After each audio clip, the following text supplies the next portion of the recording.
एक समय की बात है। एक खुला विशाल मैदान था जहां दूर दूर तक हरियाली फैली हुई थी। उसी मैदान के बीचों बीच एक बहुत ही विशाल और घना पेड़ खड़ा था। उसकी शाखाएं चारों ओर फैली थीं और उसकी जड़ें बहुत गहराई तक फैली हुई थीं। वो पेड़ अपने आप में बहुत गर्व महसूस करता था।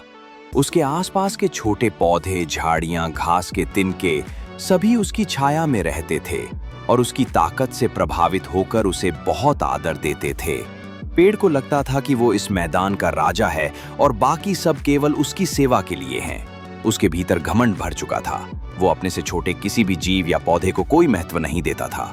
एक दिन आकाश में काले बादल छा गए, तेज हवाएं चलने लगी और तूफान आने के संकेत मिलने लगे। सारे पक्षी उड़कर सुरक्षित स्थानों की ओर चले गए। मैदान में खड़े सभी छोटे बड़े पौधे डर के मारे कांपने लगे।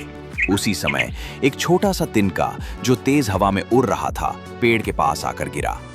तिनका बहुत हल्का था और तूफान के झोंकों में अपना संतुलन खो बैठा था। उसने पेड़ से विनम्रता से कहा, हे महान पेड़, मैं एक छोटा और निर्बल तिनका हूँ। ये तूफान मुझे उड़ा ले जाएगा।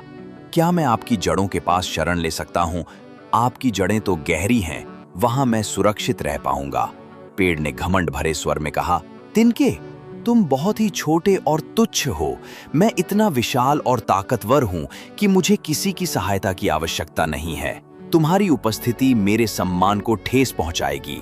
जाओ यहां से, मुझे तुम्हारी कोई जरूरत नहीं। बेचारा तिनका दुखी होकर वहां से चला गया और पास ही एक चट्टान की दरार में छिप गया। थोड़ी ही देर में तूफान पूरी शक्ति से मैदान पर टूट पड़ा। हवाएं भयानक गति से चलने लगीं। तेज वर्षा और गरजती बिजली ने सबको हिलाकर रख दिया। पेड़ ने भी अपनी पूरी ताकत से तूफान का सामना करने की कोशिश की। वो अपने आप को बहुत मजबूत समझता था, परंतु तूफान की शक्ति उससे कहीं अधिक थी। जोरदार हवाओं ने उसकी जड़ों को ढीला कर दिया और अंत में वो विशाल पेड़ जमीन से उखड़कर गिर पड़ा।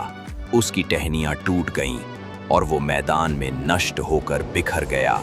तूफान के थमने के बाद तिनका धीरे धीरे बाहर निकला और देखा कि वो विशाल पेड़ जो कभी खुद को सबसे ताकतवर समझता था, अब धरती पर पड़ा हुआ है।